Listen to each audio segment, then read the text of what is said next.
Hey guys, this is Justin. On April 30th, we interviewed 24 guests in a 12-hour live stream to raise money for Susan G. Komen in conjunction with our friends at Spot Gamma. Our guests were some of the smartest market experts we know, covering topics ranging from value investing to factor investing to macro and options. We are releasing each of the interviews in pairs of 2 over the week following the live stream to bring our guests' insights to our audience in shorter videos and to continue to raise money for a great cause. If you are able to, we encourage you to donate using the link provided alongside each video. As always, thank you for listening. Please enjoy our conversations with Doug Clinton, Gene Munster, and Nguyen. Thank you, Gene and Doug, for bringing us home today. You are the final guest. We're in the home stretch. Love it. Love it. How long you guys been rolling for? Since Brent's been going since 7:30. I jumped out at 8 a.m. We have had other hosts that got involved, so it wasn't. So you've been going all day today. Yes, yeah, it's a 12-hour live stream. Oh man, Jerry Lewis would be thrilled. Jerry Lewis is raising a little bit more money on us, I think, but we're learning. I figured I needed like one of those phone banks behind me with like people accepting calls or something to do it the way they used to do it back in the day. But speaking of phones and phone banks, I saw a payphone in California. I was there last weekend. Somebody had a payphone still in the. Do you think it was operational? It wasn't. Was not. It was just for no dial tone, but it was still sitting there on the wall. Okay, sitting on the wall. Yeah, my daughter did no concept of what it was. I went and got her and showed it to her. You explain to her what it is. Yeah, and she was not interested. How old is she? She's 8. Yeah, 8.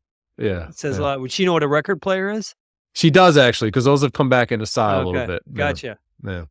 Well, there's going to be a lot of those phones when we think about what's all going on in AI and those relics of the past that we're using throughout the day-to-day. They'll soon be those things that kids don't know about. It's pretty exciting times. That is very, very true. And I'm actually interested in this conversation because you brought it up, because I think as we're sort of educating, particularly, my daughter's age, they're in elementary school or middle school right now, how do you educate somebody into this new regime of AI and what's really going to be valued 10, 15, years down the road? It's something I've been thinking about a lot. So really interested to hear your takes on that, if you have one.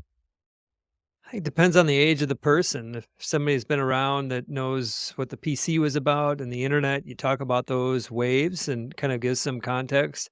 And then we put a scale of 0 to 100.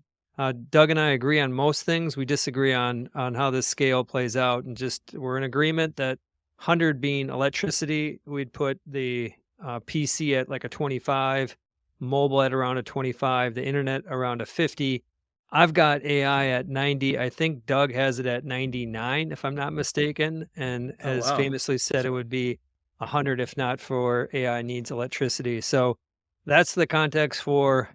I'm 53. People my age typically kind of understand that in terms of educating. I think when it comes to anybody under the age of 20, they just soak this stuff up. And recently we had a high school senior as an intern. She shadowed us for a day, and she spent the first 2 hours talking about how her and her classmates are using generative AI. Bottom line is Duke University no longer sees a written essay as informative about a student's ability to write in the entrance application. And I think that is representative of what is rampant use of these generative tools for writing papers, for doing homework outside of math. And I think for anybody under 20 years old, there is no education needed. They just glamp onto these tools and immediately understand the value of them. Are we past the point where they used to have AI that could figure out the essay was written by AI? Like, are we past the point? Really good. Yeah, I asked that. Like, it was fascinating, the whole conversation around cheating. And she says, it's not cheating because they're tools that everyone's going to use and you're going to be left behind if not for that. But I asked about that. And there is, it's called Check-In, or it's an application that's been used for a long time. Turn-In, I think it's called Turn-In. And came out amongst when the internet was getting more popular and people were searching and using cut and pasting from the internet to write papers. And they're still using that for trying to catch generative AI. But what the students do, there's third-party apps that they can go and further essentially cleanse their generative AI. So GPT will write the paper, then they'll go to a third party and they'll scrub it through that. And then at that point, they turn it in and they can check to see if any flags will come up. And at that point, it reaches plausible deniability, as she described it, that if you're even accused of it, since it's been scrubbed, it's so hard to do that. And she said, no one's getting busted. I'm just curious, have you guys, like, Doug, have you guys noticed that Claude seems to be a big improvement over GPT? Like, I've been using Claude Opus recently, and it seems to be like really, really good. Have you guys noticed that as well? I think some people would argue that Claude is the most performant of all the models right now. And for me, I use the models for a lot of different things. You could argue that it's a form of cheating too. I do use them to pick stocks. But Claude right now is, I think, one of the better performing models for that task. I think both GPT and Claude are a little bit ahead of Gemini at this point, at least in my view. Yeah, and that's I guess until there's probably gonna be this back and forth, right? The next GPT will come out and that'll be better, and they'll be battling back and forth, indefinitely going forward, I assume. It is, I mean, it's a cat and mouse game. The whatever is the most recently updated model, I think, should sort of by logic be close to the most performant, if not the most performant one. And we just saw with Llama 3 and Meta. I mean, that obviously right now I think is the most powerful open source model, which is a little bit of a different game, a little bit less firepower that goes into those models. But I mean, it's evolving so fast, and we keep hearing how much all these hyperscalers are spending on building these models. I mean, we just got through earnings here through most of the hyperscalers, and we've got Meta spending $40 billion in CapEx. Google's going to be over 50. Amazon's going to be over 60, which includes some infrastructure for retail. But it's a ton of money that these companies are investing in building the next gen models. So they're going to be great. They're going to continue to get even better. I'm just curious, one of you rated it a 90, and I guess Doug, you rated it a 99. Like, when we look forward, like those of us that are not in the tech space like you guys, like when we look forward 10 years from now, like what are some of the amazing things that we probably can't appreciate it because with the internet, we couldn't have really appreciated what happened in advance, but like, what are some of the things these things are going to be able to do and how they're going to change our lives? I think, I mean, Gene, you can go second, but I think it's a little bit of everything, which is sort of a cop-out answer. But I mean, you fast forward 5-10 years, you think about what the models are today. And I always like to use, like, this is the iPhone 1. We're literally in the iPhone 1 right now. We're not even on 3G networks. People don't even know what a 3G network is. We're 5G right now. And the iPhone 1 was 2.5G, just to put it into context. Edge, yeah, Edge, and it was really slow data, and it was awful. You can't even imagine it if you're a 20-year-old right now today with a modern iPhone. But that's what AI is right now. It is the first generation of the iPhone. So in 10 years, just think about how much it's going to change. And I think to think that it can touch every part of our lives might sound crazy today. People, skeptics might argue about hallucinations and limitations to these models, which are all true. But you think about the advancements that we're going to have over the next 10 years. That's what makes me excited, because these models are going to get better. And then we are going to get the iPhone 10, then we're going to get the iPhone 20. And it's going to be as much of a performance jump, if not more, than what we saw on that side with the actual iPhone. From my perspective, I think that 10 years from now, students aren't going to be writing papers. It's going to be, the machines will write the paper. It's about how well you can prompt. You'll be chief prompters. I think from like the world is just kind of walking out and seeing the world, what's going to be different is we'll have autonomy.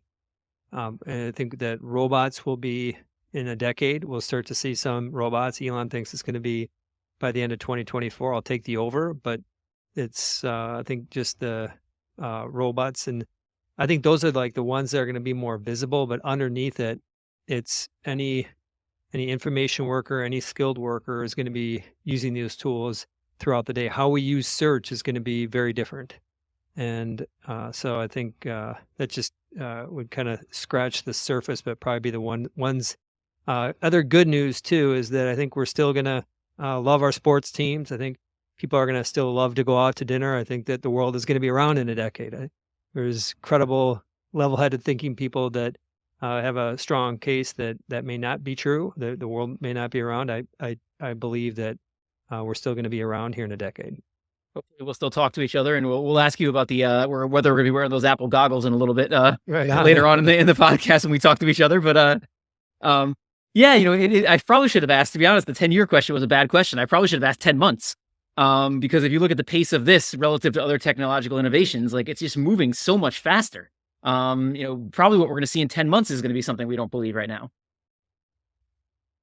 I think that's true. I mean, the pace of innovation, and everybody says this in every technological paradigm shift, right? Like days feel like hours, and hours feel like minutes, weeks feel like days, and the acceleration of it is immense. I think that speaks to the reality that we're in this sort of arms race right now. Like there's only a handful of companies that have a chance at building any type of general intelligence. And those companies, they have to have infrastructure. They need capital to build out that infrastructure. They have to have distribution and they have to have data. And the companies that have that, you're talking about Google, you're talking about Meta, you're talking about maybe XAI with Elon and X Data from Twitter, OpenAI with its partnership with Microsoft. NVIDIA, there's rumors they might build their own large language model. But I mean, once you get past those five, the field narrows a lot. And I think that's part of the reason why you see such progress is because all five of them know that that is the reality and they're just racing against each other to try to get there first. Doug, do you think 10 months from now, we're going to have agentic, personalized AI? Not fully personalized, no, but I think we'll have early agents. I mean, I think that's probably the next frontier for AI is this idea of an AI agent, where right now, I mean, you think about AI, the iPhone 1 version of AI, it's just a chatbot. I mean, it can answer questions, and if you're creative, you can make it do a lot of different things. But the next generation of AI, in my view, will be AI that can sort of like self-prompt in a sense. That's really what underpins this idea of an AI agent. And so what that means is if you have an AI and you say, book a flight for me to go to San Francisco next week, right? Then it might self-prompt and go and find a bunch of tickets from different websites. It might look at my schedule and figure out when I'd want to be in San Francisco, when I'd want to come back, where I'd want to stay, and all those things. That's what's coming next. And do I think we'll see some of that, like some of the early pieces of that in the next year? Yes, I think we'll probably start to see that. It's interesting. I was having Claude revise an article for me the other day, and it revised the article, but then it actually it basically created agents. So after it revised the article, another person like commented on the article, or another agent commented on the article and said, I would make these changes. And the other one said, then the next one said, oh, those are great changes. I would do this as well. And it was going back and forth with itself. It was basically, but by the end, I think it was basically just complimenting itself over and over again. There were no more changes. It was just like, this? Did you ask for other input? No. And I asked one of my friends who knows a lot about it, and he said that's something they're testing. I haven't seen it since. I saw it one time and I never saw it again. But he said that's something they're testing, I guess, to have it spawn off these, I don't know if agents is the right word for them, but different things that actually try to refine the article once it revises it the first time. Yeah, it's crazy. I think we're going to see a lot more of that. I have seen it. I have. And I think that, again, we think about early windows into what's coming next. I think that is an early window into exactly what's coming next is iterative prompting behind the scenes, just like a human, right? You could prompt the AI over and over to improve the output if you wanted to sort of do that manually yourself, make it kind of review an article multiple times.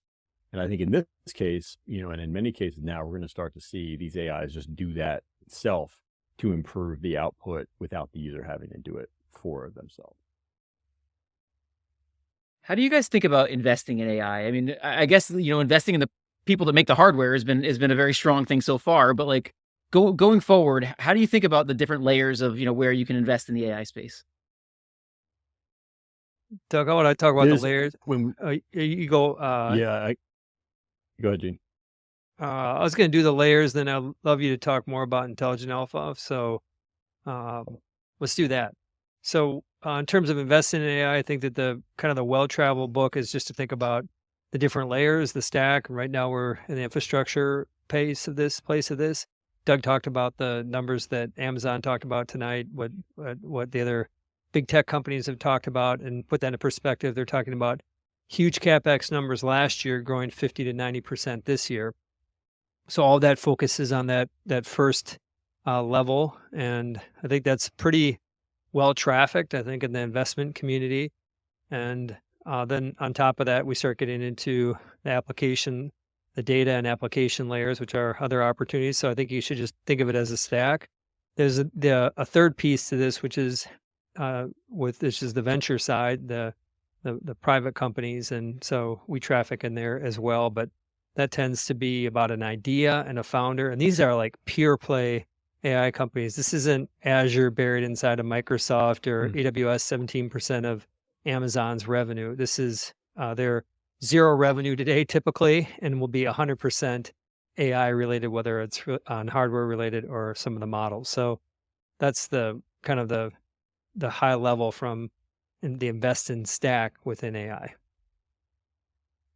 Which part of that stack is kind of the biggest limiting factor right now? I mean, is it on the hardware side? Is it some other part of the stack? I mean, what is sort of the throttle here? Or what is throttling things moving faster?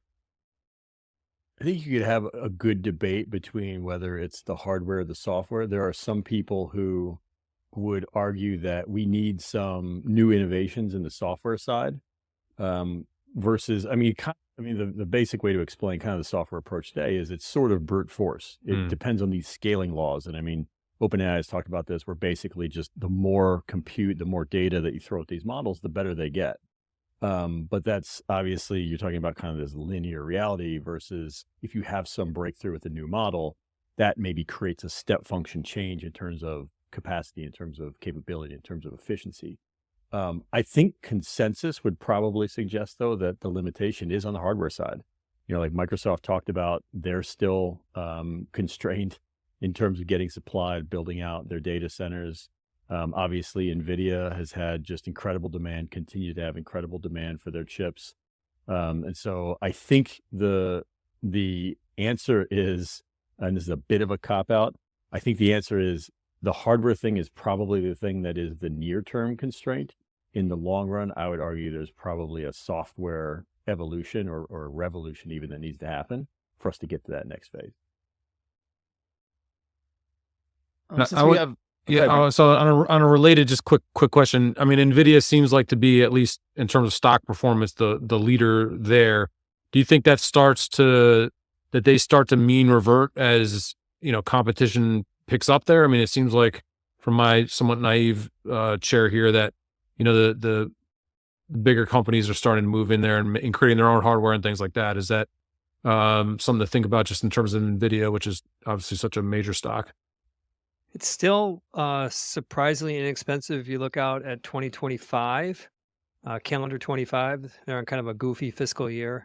But based on that, it's trading at, call it mid to high 20s. And the reason why it trades at that multiple, you asked about the fundamentals of the question. I jumped to talking about the stock. But the reason why it trades on that is that investors are scarred from the past. This has been a boom and bust business. The year before the takeoff, and so in 2022, NVIDIA's business was flat. It was zero in 2023, at least up until the 4 quarters before the liftoff with generative AI. It was flat. The 4 quarters after, it's going to be up about 200%. And what I think that speaks to is that the math behind this, or statistically, you're going to see a second derivative slow down. You'll see a blow up because that's what NVIDIA does. They stuff a channel and then they blow up. But in the case, what we've seen, I think Musk's comments on the Tesla call were telling, is that they're trying. They've been talking about a year and a half building Dojo and displacing NVIDIA. And on the last call, he said they're going to be buying more NVIDIA. And so I think that the reality is that they stand alone. NVIDIA stands alone. And we have a venture investment in a company that hopes to compete with NVIDIA someday.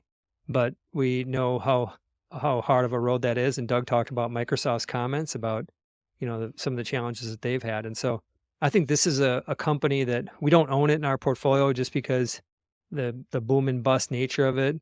We've just seen that too many times. But the reality is that we should probably be thinking harder about owning it, because this is something that is probably just going to keep grinding higher. We only have about 8 minutes left with you guys, so I just wanted to ask you briefly about the Vision Pro. I've heard a lot of debate in terms of like how much of a game changer that is. I don't know if you guys agree with each other on it, but I'm just wondering, like, what is your take on the Vision Pro? Hold that thought. You got one. We do have one. No, I And even better than having one, I've got one in the box that I've taken out a few weeks ago. I brought it home over the weekend to show my family, and it's still sitting in the box. So I guess that tells us something. Doug, you want to yeah, expand on that? I'll take the sore subject because we don't agree, Jack, to your foreshadowing. Gene is optimistic about spatial computing. I'll use that word. You can elucidate more on that. I'm pessimistic on it. I think unlike AI, I've used the Vision Pro. I don't see a world in 5 years, 10 years where people are spending any significant amount of time with goggles on their face still. Challenge is they're just not a killer use application. And I don't know that we're ever going to find one at this point. I think, we've been sort of experimenting with trying to figure out, how do you use immersion in VR forever? The Vision Pro, the graphics are better than VR, but fundamentally, I don't know that it's that much different than VR just because it's, mixed reality instead of virtual or augmented purely. So my view is I don't see it as a massive opportunity. If I had to scale it on that AI scale we were talking about earlier, where AI is a 99 for me. Let me get my number before you get you say yours. Yeah. And the PC was, I think you said a 25, the internet 25, PC's at 25. I got mine. Yeah, I think the Vision Pro is probably like a 3. I had a 20. Not even on the scale. Yeah. I think you're drastically overrating it. Still early. Hence it's still being in the box that you haven't still in the box. box. The current form isn't, and we said this going into it, it's going to be Apple enthusiasts and developers this year and part of next year. And it's too heavy. People get dizzy in it. The applications aren't there. I'm most disappointed that in our venture business, we haven't seen startups coming to us that are building killer apps. I would have expected by now to be seeing one a week. I think we've probably seen one in total. Wow. And and we're out there on X telling them, putting the bat signal out, come over here. We have money, and we're just not seeing it. And so I think, Doug, we're on different pages here. I think long term there is a spot for spatial computing. Apple reports on May 2nd.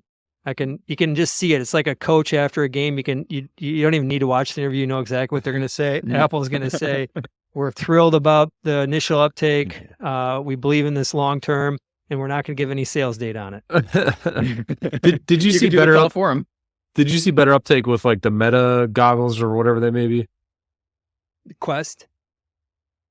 Yeah, I'm sorry, I don't know their name. He did Zuckerberg did do the video where he basically tried to explain why it's not any worse, right? It's way cheaper and basically the same thing.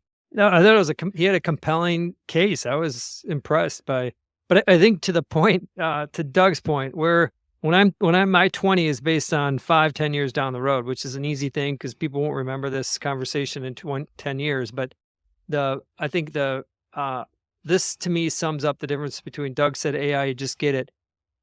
A year and a half ago, Zuckerberg was asked about the metaverse. Last question on a conference call: why should investors be excited about the metaverse? And he fumbled the answer. This last earnings call it wasn't asked about AI, but he just kind of concluded and gave like the most compelling. This was like, what's the football movie you love, Doug? The Last Yard, or not the Every Given Sunday? Any Given Sunday. It was like, it was just incredible. Like it just naturally flows. So agree, Doug. This is orders of magnitude below anything AI, but I still think people love to be sedated by, sedated, I think is the right word, by tech, and I think they're going to, it'll have a spot. Sedated by tech is actually pretty accurate. I think it's sedated. I think that's the right word. Yeah, that might fit for the goggles. Just before we wrap up, because I want to ask both of you guys this question. We've been asking a standard closing question all day, which is, what is something you're seeing that you think is interesting that other people, should be paying attention to, but are not paying attention to? And I think it's particularly interesting to ask you guys because you're coming from the world of tech, which is different. We've been talking macro and value investing and stuff like that all day. So is there something you're seeing that you think other people should be paying attention to, but aren't in the tech world? Yes. And I'm going to start, and Doug, I want you to finish it. I think it's around using AI to pick stocks. Yeah, we've been working on a project we call Intelligent Alpha, And as we've talked about with generative AI, I think it will change everything. It can touch, anything that humans do over time. I think AI will find ways to do it better. And I think that includes even potentially today. If you give AI the right structure, if you give it the right prompts and the right suggestions and you're creative enough, I think you can get AI to do a lot of incredible things today. You can make movies with it, right? And to Gene's point, we found you can also pick stocks with it. So I track about 40 different portfolios or strategies with Intelligent Alpha using generative AI. 80% of them are beating their benchmarks. And on average, they're winning by 400 basis points. So it's already proven, and this is over about 10 months of data. So it's not an insignificant amount of data. We obviously need a lot more data to really know for sure, is AI a better investor, right? Versus indexes and versus humans. But that's something that I think we're going to talk a lot more about when we think about the next 10, 20 years of investing. I think that's going to be a big part of the story. And I even liken it to, you think about the last 20 years in asset management, the shift from active investing to passive has really dominated a lot of the flows, particularly in equities. I think as we think about the next 20 years, there's going to be a shift from active and passive to AI powered, because I think AI powered is going to prove to be that good at picking stocks. Yeah, it's really cool what you're doing. And just if anybody's interested, we have a full interview with Doug on the Excess Returns channel from a couple months ago, where we really got into depth about this whole thing, since we had limited time here. Well, thank you guys so much. We appreciate you closing out the event. We appreciate you helping us support Susan G. Komen. Yeah. This is really cool. It's cool to find out, the value investing guy. It's cool to find out what's about to happen in the world of tech. So thank you guys. We really appreciate your time. Well, thank you for what you're Thanks doing. for having us. Go donate. Thank you. Bye-bye. All right. Journey. Talk to you guys later. Thank you very much for joining us today, Clay. Let me give you a little intro here. You are CIO Equity Strategies at Research Affiliates, where you lead the cross-sectional research and strategy design team. Sounds like a cool job. Pretty cool job. I love it. Pretty awesome. So just before we dive into it with you, just a reminder that this event today is to support the Susan G. Komen Foundation. Quick statistic, 1 in every 8 women in the US will be diagnosed with breast cancer in their lifetime. So foundations and organizations like this are super important. And we really appreciate if, people that have the means to do it can donate on YouTube. There's a link at the bottom. And, we're seeing some donations come in. We have a goal of $20,000 and we're hoping to get there, throughout the day to day and over time. So, Quay, let's start out. We're going to talk about investment strategy and research and design, but where I think we want to start with you is more around artificial intelligence. We haven't talked to anyone today yet about AI, and obviously AI is going to have a massive impact on our lives in many different ways. But figuring out the investing opportunities around it is probably a little bit more tricky. And so maybe to start, what is your view on the potential that this new technology has, and also how it relates to investors? So, we've been increasingly using AI in our daily lives, right? If you think about it, autocomplete, self-driving vehicles, these are all early applications of AI. But I think generative AI is what people are excited about. That I think has the potential to be truly a big leap forward in AI and truly world changing. But if it is true that it is world changing, then I think the benefits that it has to society and to investors will be extremely broad, and they'll be long lived. But these benefits are not going to be easy to forecast or to anticipate how it evolves. And so what we say is that if it is world changing, then there's going to be some winners and losers. The winners will tend to outnumber the losers, and the amount of money that you make by winning will dwarf the amount of money that the losers will lose, right? And since you don't know how it's going to evolve, you just don't know who's going to be the winner and the losers, it's hard. The best way of doing this is to say it's going to be broad, it's going to be long-lived. And so what you want to do is you just want to buy the equities. You want to buy them early on. You want to buy a diversified basket. You want to rebalance. Don't get too greedy and try to concentrate in just a few stocks. And then don't sell out at the bottom. stay invested for the long term. If you look at the internet bubble of the bust and the recovery afterwards, those were the lessons that you can really draw, from, for investors that aren't experts in technology, that aren't futurists. Yeah, I think that's a good point. It's like that internet, it's never the exact same in terms of the way that these new technologies are going to develop, but you can draw some interesting parallels. It was very hard to pick out the winners and losers back in 99 and 2000, but if you would have bought the broad basket, stayed invested, you would have gotten the benefit of those big winners when a lot of those other companies just didn't make it. That's right.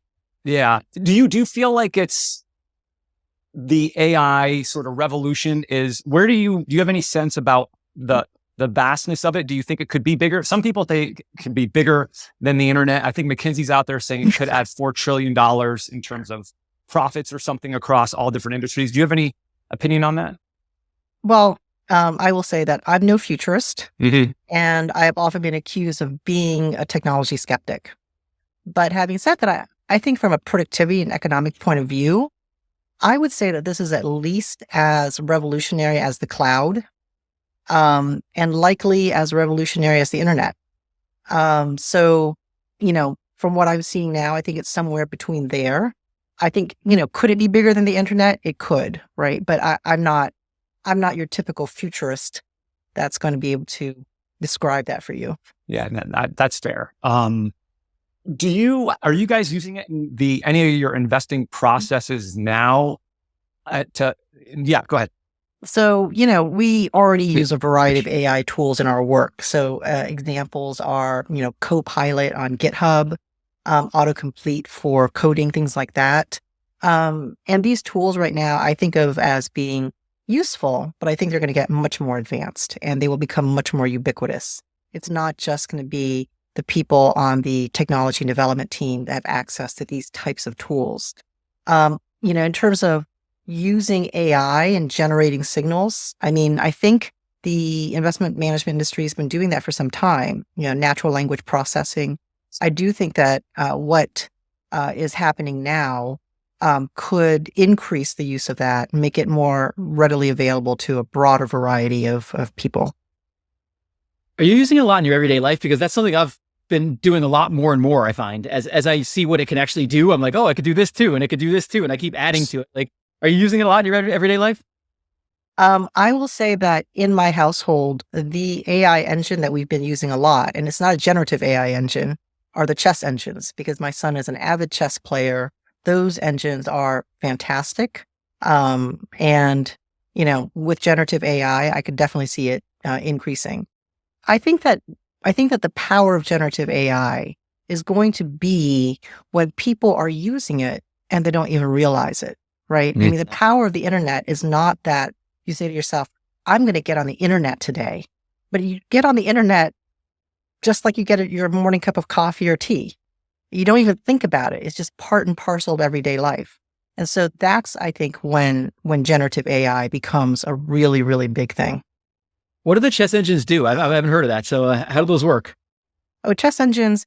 So the difference between chess engines and generative AI is that chess engines are an AI algorithm, but it's very closed form. There's only so many moves you can make on the chessboard. The chessboard is finite, right? Generative AI, it's a lot broader. It's more expansive and it can expand in terms of its knowledge. But the chess engines are the ones that are designed to basically tell you you can play against it, right? You can set a level and say, my rating is this, and it'll play against you. So you can train. You can also input your moves from a live tournament match, and it will tell you, are you winning at this point? Are you losing at this point? What's the next best move? All this kind of stuff. So at this point, chess it's better than the best human, right? At chess? Oh yeah, absolutely. The best human can never beat any chess engines. And in fact, the best humans, the top players, they actually use the chess engines to train sometimes. Yeah, that's very cool. All the time. So switching the topic, one of the things Research Phillies does a very good job of is looking at valuations and other things with the market in a historical context. And we've seen a lot of people talking recently about the Mag 7 and about how the largest companies have become a huge part of the S&P 500. So before I ask more questions about that, I'm just wondering, can you put that in a historical context? I mean, is this unprecedented in terms of what we're seeing, concentration in the largest companies? No, I mean, we're not. I mean, if you really think about it, the market's always gone through cycles of massive concentration and then massive deconcentration, right? So the biggest examples are things like the Nifty 50. That's something that everybody sort of knows about, where it was just the 50 stocks just kept going up and up and up, and you had a huge amount of concentration. Same thing is true for TMT, right? A massive amount of concentration there. But I do think that what is unique this time is not that there is sort of an enthusiasm and a concentration around these 7 stocks, but that these 7 stocks have gotten to be 30% of the S&P 500. It used to be that if there was a sector that got to be 30% of the S&P 500, people would start to take notice, right? But now it's just 7 stocks that are 30%. So the trend towards concentration and deconcentration isn't unusual, but the level of concentration, I think, is pretty significant. Has there been any research into what the forward returns look like? So in periods where the S&P becomes very, very concentrated, like, are the forward returns lower? Well, yes, for those who own the cap-weighted index, right? But it doesn't necessarily mean that the forward-looking returns at the average stock is lower. And so, that's what's different, right? So if you own this very concentrated thing, and the things that it's concentrated in don't perform as well because they're overvalued, then this index doesn't do well. But if you own the average stock, an alternative weighting scheme that doesn't cap weight it, then you end up doing okay. Yeah, this is one of the things I struggle with because, if you look historically at the top 10 companies in the S&P 500 and then look a decade further, they're basically gone, or most of them are gone.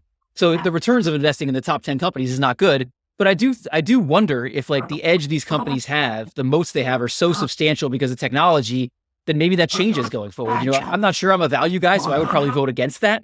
And I would probably, like, if I was sitting back in 1980, I probably would have said the same things about whatever the biggest companies were then, that their edge is too big. But how do you think about that? Do you think there's anything different about these companies? Well, these companies are very impressive. They are, they've got large moats, they've got large capital bases.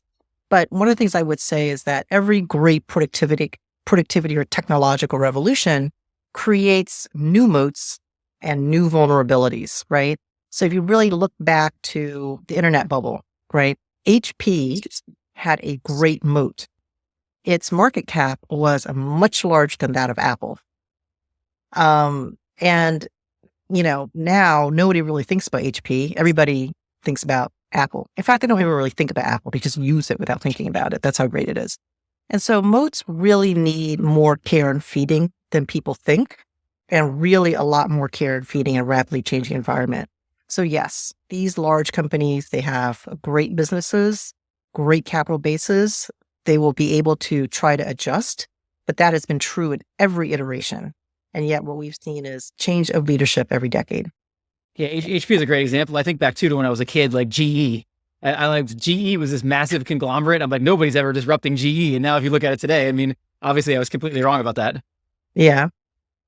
Yeah, I want to ask you about this period compared to the late 90s period, because you see a lot of people comparing that right now, saying, what we're in right now is very similar to the dot-com boom.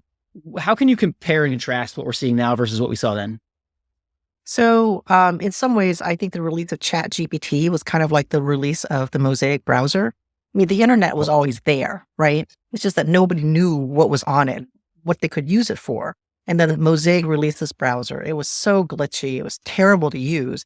And yet it opened the doors of the internet to everyone. And in some ways, that's what ChatGPT did. Generative AI was around, but it wasn't really accessible. And now it's accessible. People are beginning to realize that it could have a huge, huge impact. So, if this is going to be a world-changing technology, we're going to need a lot more investment and capital deployment in it. The Mosaic browsers was just the beginning of the unleashing of a huge amount of capital deployment. I think that we're at the beginning stages of that for generative AI. Yeah, and it's challenging. When people refer to something as a bubble, or they refer to the late 90s, which did end up being a bubble, like in real time, it's hard to figure out, what do I do about that? And, I know Rob Arnott has done a lot of work around this. Like, it's great that we might be in a bubble, but realistically, bubbles can run a lot more than you think they could. So it's hard to take valuation or anything like that and bring it in. I mean, I don't know if you agree with that. I think that that's right. And, we are value investors. So again, it's ironic that you're asking me about this bubble. Now, what I would say about bubbles is this, is that bubbles, you can't have a technological or productivity revolution without a bubble. And what that means is that all of these revolutions require a lot of investment. So you look at anything, electrification, railroads, the internet required a lot of investment.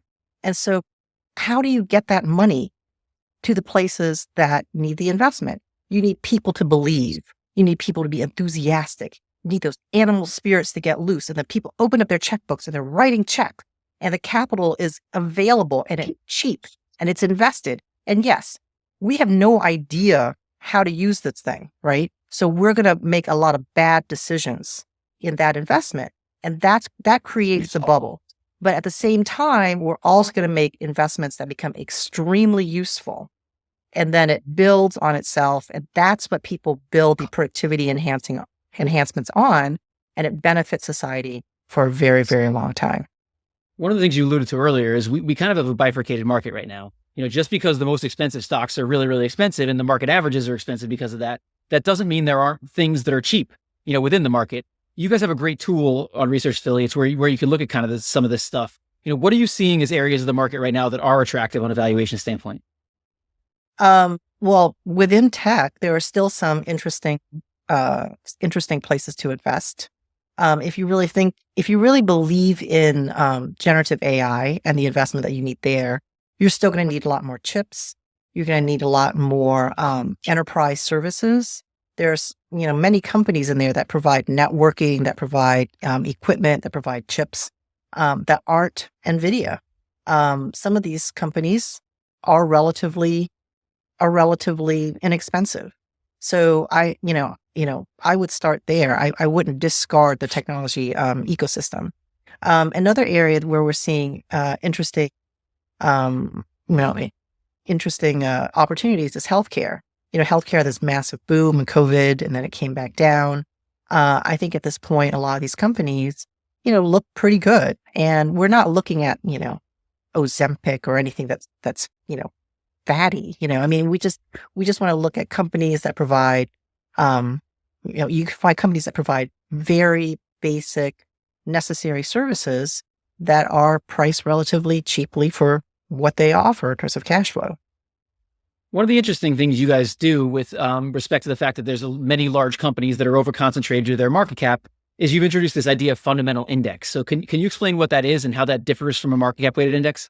Sure. So if you really think about a market cap weighted index, well, let me just back up. So I forget who it was that said that in the short term, the stock market is a popularity contest, but in the long term, the stock market is a weighing machine, right? So market cap weighting is a popularity contest. The more the stock goes up, the bigger the weight it gets in the index. So the fundamental index tries to get away from being a popularity contest and more towards being a weighing machine. And so what we're looking at is a company's economic footprint.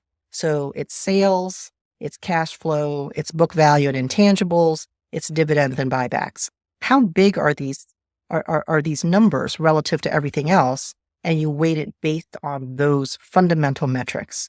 And so large companies will tend to get larger weights, right? So Apple is going to be a pretty big weight in the fundamental index because they have great sales, great buybacks, great cash flow. Smaller companies that aren't as profitable, companies like Snowflake, right? That's a great company, good growth, but it just doesn't have as big a fundamental footprint as its cap. Another example of that might be Tesla. So what will end up happening is we'll end up holding pretty much all the same stocks that any well-known index like the Russell 1000 or the S&P might hold, but we just hold them in different weights. So a great example of that is the fundamental index in the U.S. We hold all the Mag 7 stocks. It's just that the Mag 7 stocks in the fundamental index sum up to about 12% of the fundamental index compared to 30% of the S&P. Do you see it as kind of a blend? It seems like it's sort of a middle ground between like a value approach and a market cap weighted approach. Because you are getting, the stocks based on their economic footprint, but also when you move away from market cap, it seems like you are introducing value into the equation. I mean, is that a fair way to look at it? I would say that, well, first of all, it definitely has a value bias because you are getting away from market cap. But the second thing I would say is that we look at it really more of as a more sensible approach to value investing, because value indexes don't just look for stocks that are cheap. They also look for stocks that aren't growing. So the question is, why would you want to own a stock that's not growing? Because the ideal stock to own is something that has growth, but its growth is underappreciated by the price in the market, right? Value indexes basically say, yeah, we want the cheap stocks that aren't growing. And what we're saying is we want all the stocks, because in general, all the stocks are growing. We just want to own them in their appropriate economic weights. Just one more for me before I hand it back to Justin. I want to ask you about inflation, because inflation is something I hadn't seen in my investing career until recently. And I think a lot of people are in the same situation. So I'm just wondering, as someone who builds portfolios, how do you think about inflation? On one hand, you could say, well, if we've got a portfolio that's robust to inflation, I don't really need to do anything. On the other hand, you could say, if we're going to get an extended period of inflation, maybe some changes are needed. How do you think about that? Well, I have to be very humble about inflation forecasting, because I don't think that on the equity side at RA, we have a particularly strong insight into the inflation cycle. And so we just focus on the fundamentals of the stocks and build portfolios that we believe will get us through any cycle. Do you have any opinion on whether it could be good or better for value strategies? So higher rates, this relates to interest rates, actually, not necessarily inflation, although they're tied together. So the higher the rates, the argument is, the more that should affect growth stocks, which are, tend to be valued on cash flows way out in the future. They're more sensitive to that interest rate level versus value stocks, which are kind of more valued on the here and now. What is your take on that? Well, I would say the high unexpected inflation or high unexpected real interest rates, they're bad for all stocks, right? This is not something that makes the S&P go up 25%. But I would say it is less bad for companies that have pricing power and defensible margins. So if you really think about those companies, they're not necessarily value stocks. They're more quality-ish. It is worse for companies whose valuations, as you say, rely on getting significant profitability very far out in the future. So it just depends on what's priced in the market, what's priced cheaply versus, what's not priced cheaply at the moment. And I think today, a lot of high-quality stocks are expensive, and a lot of low-quality stocks are cheap. So it's not clear exactly how helpful inflation will be or higher interest rates will be this time around, but I don't think it will be a significant negative for value stocks. Research affiliates, you guys do give expected return projections or estimates on like value and growth stocks, correct? Yes, we do. Yeah. So where is that sort of right now when you're looking at returns over the next 7 to 10 years, let's say, versus value and growth in the market as a whole? What do those possible returns look like, given where we are today? Yeah. So right now we have a massive dislocation between value and growth stocks in terms of their starting point valuations. And so over the next 5 years, we think value can outperform growth by about 4 to 5% per year. And, that's, you can overshoot, you can undershoot, but, the dislocation is an enormous opportunity right now. Okay. You wrote a recent paper, I think it's recent, Active Value Investing, Avoiding Value Traps. And this is something that we find very interesting because value traps are it's tough. I mean, some of the best value performers come from maybe that value trap segment of the market. But can you just talk about what you sort of summarized in that paper and what you found? Sure. So basically value investors, we're value investors, right? Value investors sometimes get into hot water because a cheap stock is really just a bad company, right? So you look at Bed Bath & Beyond, it looked really cheap. It was $1 a share, but it was just a terrible company. So if you are a value investor, then what you should do is not just look for the cheap companies, but you need to remove the bad eggs from your portfolio. So how do you do that? And we really show two ways of doing that. One is just to screen out the really poor quality companies. And there we're looking at distress and capital efficiency. And then also screen out the ones with exceptionally poor momentum, because those are the ones that are just getting hammered and, nobody's coming back to them. So there are other ways you could do it. These are just our approaches. And what we find is when we do this, it significantly increases returns to value investors of around 2 to 3% per year. This is over a 30-year period. And more significantly than that, it actually also reduces your volatility. So it's one of these things where sometimes a cheap stock is just exactly deserves to be cheap. What you really want the cheap stocks that have room to shine. But it's great if you can get that dual benefit of higher returns, especially over 1 or 2% compounded over 30 years is huge. But then you get the lower risk. So that's a win-win all day long for investors. Exactly. We've had Rob on the podcast. How many times, Jack? 2 or 3 times excess returns. I think 2. I think 3. Oh, 3. Okay, He just did his 3rd. Yeah. So, and we know he's, been pounding the table on his international value, his own personal. This isn't necessarily the firm's view, but he's a big believer in, international value investing, and I think specifically emerging markets. At least this was, maybe a year or so ago, given where valuations are, and that's how he's managing his own personal portfolio. But can you just comment on international markets? I mean, they've had a really horrible, might even be like 15 to 20 year period relative to the US. So they've been a big return drag if you've been just trying to diversify smartly between US and international. But just from a, expected return perspective, and why international kind of should still be part of the discussion with people's portfolios. Well, I'm going to tell a personal story that shines a light on my biases, right? So about 50 years ago, my family came to the United States as refugees of the Vietnam War. Life was really hard. We were trying to learn a new language. My parents were struggling to get jobs. We were living on public assistance. So my mom, and we had no family around, my mom wrote a letter to her sister who had been living a middle-class life in France since the 1960s and said, should we move there? And my aunt, who was a stay-at-home mom, wrote back and said, yes, life would be a lot easier for you. But if you can make it in the United States, the future is much brighter for your children. So 50 years ago, an immigrant housewife in France knew that betting against American exceptionalism would be a bad idea. And so the question is it a bad idea now? And it's true. The U.S. looks like it trades at a big valuation premium to other parts of the world. But a lot of that is because we have the growth stocks and we have the quality stocks.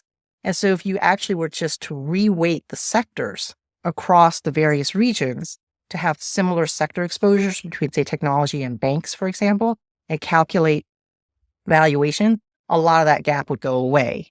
And then you add to that our deep capital markets, our flexible economy, and the rule of law that protects shareholder rights, then the U.S., in many ways, is still the best house on a bad block, right? So, you do have occasional exciting growth areas. Emerging Asia is one of them. I know that China has some challenges, but still, I think you are seeing a lot of growth there.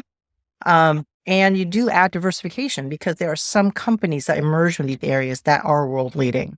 Companies like TSMC, ASML, a lot of the healthcare companies, and also the consumer discretionary companies in Europe. So you do want to own them, right? It's just that, it's hard, I think, to bet against American exceptionalism right now. Love that story, Clay. Thank you for sharing that with us. In the last 1 to 2 minutes here, where there's a standard closing question we're asking all of our guests, and you can go anywhere you want with it. You can stay in investing, you can go outside, but what is the one interesting thing you're seeing right now that you think others should be paying attention to? So I try to pay attention to good news as well as regular news. And a couple of things spring to mind for me. One is that there was a recent study that was done that showed empathy among young Americans is on the rise and has actually rebounded to the highs that we saw in the 1970s. I know there's a lot of anxiety around the political process in the United States and the social media creating like tribal camps. But I think that this kind of, news should give us reason to have optimism around the fabric of our society, right? So I thought that was an interesting piece of news. Another one was that there are some scientists that believe that we could be reaching peak emissions of greenhouse gases in the next year or so. Now, the scientists could be wrong.